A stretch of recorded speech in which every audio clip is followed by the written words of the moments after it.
কেদারেশ্বর গুহা মন্দির মহারাষ্ট্রের আহমেদনগর জেলার হরিশ্চন্দ্রপুর দুর্গে অবস্থিত একটি প্রাচীন শিব মন্দির। এই মন্দিরটি স্থাপত্যশৈলী ও রহস্যময়তার জন্য পরিচিত।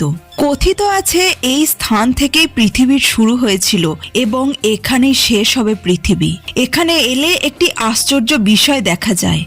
মন্দিরের অভ্যন্তরে একটি 5 ফুট উচ্চ শিবলিঙ্গ রয়েছে, যা সর্বদা কোমর গভীর ঠান্ডা জলে নিমজ্জিত থাকে। গুহায় 4টি স্তম্ভ আছে, যা 4 যুগের প্রতীক। বর্তমানে একটি মাত্র স্তম্ভ অক্ষয় রয়েছে, যা কলিযুগের প্রতিনিধিত্ব করে।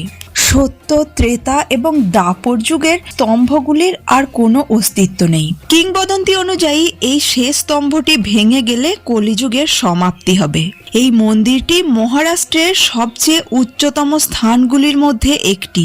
যে জলে শিবলিঙ্গ অর্ধ নিমজ্জিত থাকে সেই জল হলো মঙ্গলগঙ্গা, যিনি সব সময় তার পবিত্র বাড়িধারায় মহাদেবের চরণ অভিষেক করছেন।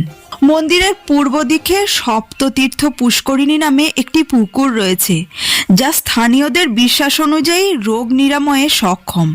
গ্রীষ্মকালেও এর জল বরফের মতো ঠান্ডা থাকে। কেদারেশ্বর গুহা মন্দির তার প্রাকৃতিক সৌন্দর্য ও ঐতিহাসিক গুরুত্বের জন্য পর্যটকদের আকর্ষণ করে। তবে গুহায় প্রবেশের সময় সতর্কতা অবলম্বন করা উচিত, কারণ জল সর্বদা প্রচণ্ড ঠান্ডা ও গভীর।